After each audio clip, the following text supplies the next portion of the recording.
So today we're taking a look at the Pixel 8, retails for $699, and the iPhone 15, which costs $100 more at $799. The big question is the iPhone worth $100 more? And it really depends on your situation. I'm gonna start with the design because this is important for a lot of people. And if I had to pick one in terms of comfortability, and again, this is very minor, I'd go with the iPhone 15. It's a little bit smaller since it's using a 6.1 inch display compared to 6.2. Plus the way they designed the phone this year just feels much better in the hand. They're using a frosted back, so it's a bit more grippy. And the edges are rounded off, but not slippery. Like there's a bit of a finish here that makes it easier to grip compared to the glossier finishes they've used in the past. The Pixel 8, still very easy to hold, but it's a little sharper on the edges. It's also a tiny bit thicker, and because they have the massive visor with the camera at the top, the phone is not as proportional as the iPhone 15. So when you're holding it like this, it feels a bit more top heavy. Not a big deal, again, I'm nitpicking, but these are some of the minor differences. Now also, because they're using that glossy glass back, as you can see here, I cleaned this off before the video, it's already dirty. Like you're just gonna see fingerprints all the time. Plus this camera visor tends to collect a lot of dust. And if you don't put a case on it, you're always gonna see dust in the crevices of your device. The displays are very interesting because they are both OLED, which is what we get on a phone for this price, but only one of them has 120 hertz refresh rate. Now this Pixel 8 can dynamically switch between 60 and 120. It's not LTPO, so it can't ramp down to 1, but the fact that there's 120 hertz is awesome. Like this should be standard on the iPhone 15. Now again, not everybody's gonna care about this, but most enthusiasts like me, probably you who's watching my videos, care about a high refresh rate. And that's one of the things I don't like about the iPhone 15. I can't go back to 60 hertz. I personally just can't. My mom could, my dad could, because they don't even know what a high refresh rate is. But me personally, I can't. So that's like a no deal for me already on the iPhone 15. Now brightness is very good on both phones. Like they both get super bright. The Pixel 8, I believe, goes up to around 1600 to 2000, depending on the light outside, if HDR is kicking in. The iPhone gets up there too, but it doesn't get as bright as the Pixel 8. Fun fact, the Pixel 8 has a lower resolution than the iPhone 15. It's a 1080p display. This is more of a full HD plus, but again, because these screen sizes are so small, you're really not going to be able to tell the difference. Haptics on both devices are incredible. Like they feel really, really good. And there's not really an advantage one over the other. You just need to know that if you buy any of these devices, if you like leaving haptics on, they feel very good on both phones. The cameras are at the top.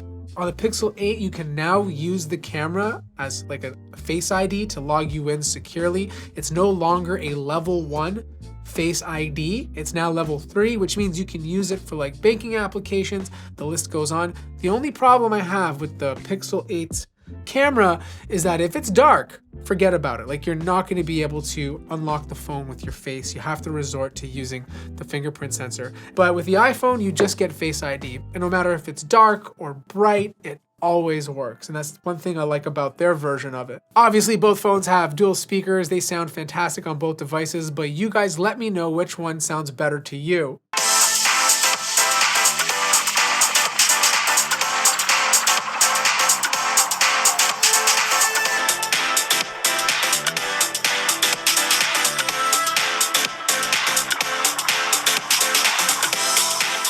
Now the front-facing camera is interesting because the photos are going to be a little bit subjective. Like the Pixel 8 is using a 10.5 megapixel camera, the iPhone 12. And if in terms of visual quality, the iPhone definitely gives you more detail, but the Pixel 8 sometimes looks a bit more pleasing, and it's because they're applying some sort of effect to my face to make it a bit more smooth. Now, if I wanted a more realistic image, I'm gonna stick with the iPhone. You can see all the wrinkles in my face. There's more detail on my jacket, in the background. Portrait mode is good on both devices, maybe a little bit better on the Pixel in terms of how it cuts it out. But if I had to choose the better front-facing camera, I'm gonna give it to the iPhone. So right now you're looking at the front-facing cameras on the Pixel 8 and the iPhone 15. They're both shooting at 4K 30 right now. Here's a little bit of sun to see how it affects my face. You guys let me know how it looks. Which one is doing the better video? And obviously, which one has the better microphone? Now, software is going to be personal preference. You either like iOS or you don't, and the same holds true with Android. Personally, I love the way the Android device handles notifications. I always feel like there's something small I can change to make the phone feel new again, whereas the iPhone, it's your basic grid layout that we've all come used to. I know there's widgets now, but for some reason, I don't know, with Android, I just feel like it's a lot easier to give you that refreshed look. And the Pixel obviously introduces a lot more theming that you can go into. In fact, there's even little things like being able to change your wallpaper using AI. And, it's fun to play with. It's not perfect all the time. Like, you do get some quirky designs when you actually use it. And, it does take about 10 to 15 seconds for it to work. Obviously, this is not being done on your phone. It's being sent to the cloud for it to process. Whereas on the iPhone, everything you're doing is usually directly on your device. But in terms of fluidity and all that, they both feel fast. In fact, I would argue the Pixel 8 feels faster because of that higher refresh rate.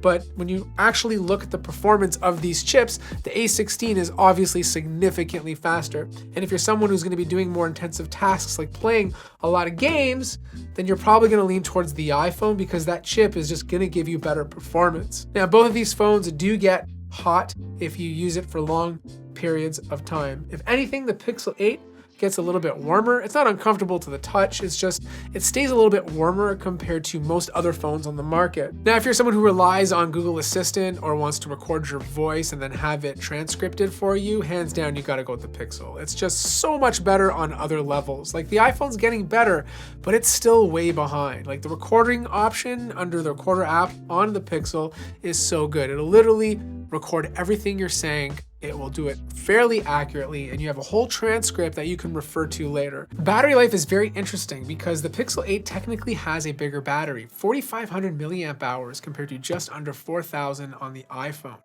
But if you're using both of these phones hard, the iPhone 15 just lasts longer. Like, I was only getting about 5 hours of screen on time with the Pixel 8 under heavy use. Now, if you're a light user, you can easily take the Pixel 8 to 1.5 days. It's not an issue. But if you're using it very heavy, this is a one-day phone.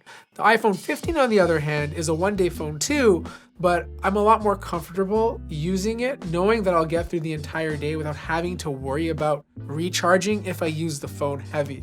So definitely better battery life with the iPhone 15. But you do get some advantages with the Pixel 8, like a tiny bit faster wired charging and wireless charging, but it's not significant enough to be a big difference, but it is there. Now, the biggest comparison is obviously going to come down to the camera, and before we talk about that, a quick message from today's sponsor. This is the HP EliteBook 845 G9. It's one of many of HP's easy to repair laptops. Unlike most modern laptops that are making it difficult to upgrade, HP has made it extremely easy. The best part is they've dedicated an entire YouTube channel that consists of thousands of videos that cover everything from upgrading your RAM to swapping out the battery. These repair guides are so detailed that you can essentially find how to upgrade or replace the majority of components in select HP laptops. Being able to repair and upgrade your own laptop should be simple, and these videos help make it easy.